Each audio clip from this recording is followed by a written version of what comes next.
DPR memutuskan memperluas kewenangannya sehingga dapat mengevaluasi bahkan mencopot pejabat negara seperti pimpinan KPK atau Hakim Mahkamah Konstitusi.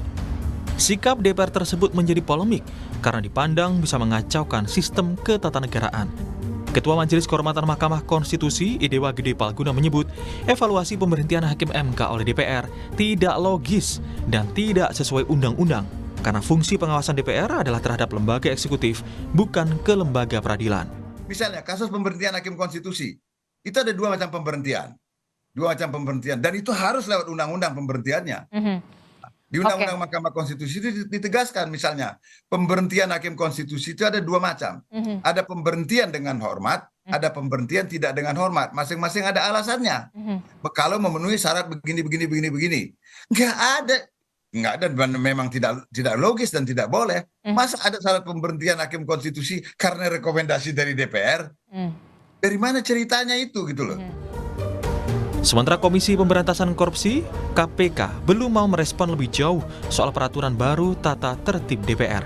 Namun, juru bicara KPK Tessa Mahardika menyebut KPK secara berkala sudah dievaluasi oleh BPK maupun DPR. Prinsip bahwa KPK sebagai lembaga negara secara reguler tentunya dilakukan evaluasi. Siapa yang melakukan evaluasi? Mulai dari BPK, audit, dan ada juga dari Dewan Perwakilan Rakyat yang menjalankan fungsi pengawasan.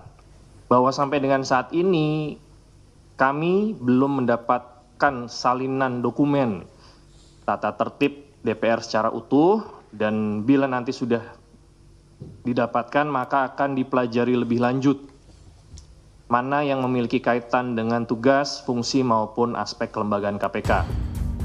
Dalam revisi tata tertib, DPR menyelipkan ketentuan baru di pasal 228A. Di ayat 1 tertulis, dalam rangka meningkatkan fungsi pengawasan dan menjaga kehormatan DPR terhadap hasil pembahasan komisi, sebagaimana yang dimaksud pasal 227 ayat 2, DPR dapat melakukan evaluasi secara berkala terhadap calon yang telah ditetapkan dalam rapat paripurna DPR. Dengan disahkannya revisi tata tertib DPR, maka kini semua pejabat yang dipilih DPR melalui uji kelayakan dan kepatutan, serta ditetapkan dalam rapat paripurna DPR, bisa dievaluasi oleh DPR, termasuk pimpinan KPK, KPU, Bawaslu, Hakim Mahkamah Konstitusi, dan Hakim Agung. Wakil Ketua DPR Sufmi Dasko Ahmad menyebut tatib baru DPR yang dapat mengevaluasi pimpinan lembaga yang ditetapkan rapat paripurna DPR merupakan penegasan fungsi pengawasan. Dia mencontohkan, seandainya pimpinan lembaga sakit-sakitan, maka DPR bisa melakukan evaluasi soal kinerjanya. Ya, saya pikir kan itu cuma penegasan saja dari fungsi pengawasan yang selama ini sudah ada. Bahwa pengawasan yang dilakukan oleh DPR terhadap mitra-mitranya itu juga sudah berjalan. Nah, namun kita tegaskan lagi bahwa dalam keadaan tertentu hasil fit and proper yang sudah dilakukan oleh DPR bisa kemudian dilakukan evaluasi secara berkala untuk kepentingan umum. Yang kita lihat misalnya ada satu lembaga yang pensiun misalnya umurnya sampai 70 tahun. Nah, dan dia di situ sudah menjabat selama 25 tahun.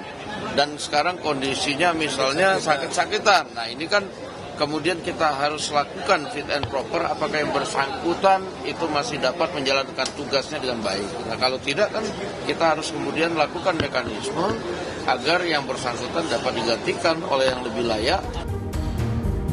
Saat ini DPR terlibat dalam pemilihan 1.787 pejabat di 36 lembaga dan komisi negara. Namun, aturan baru DPR diharapkan tidak mengganggu independensi pejabat. Download Tribun X sekarang, menghadirkan lokal menjadi Indonesia.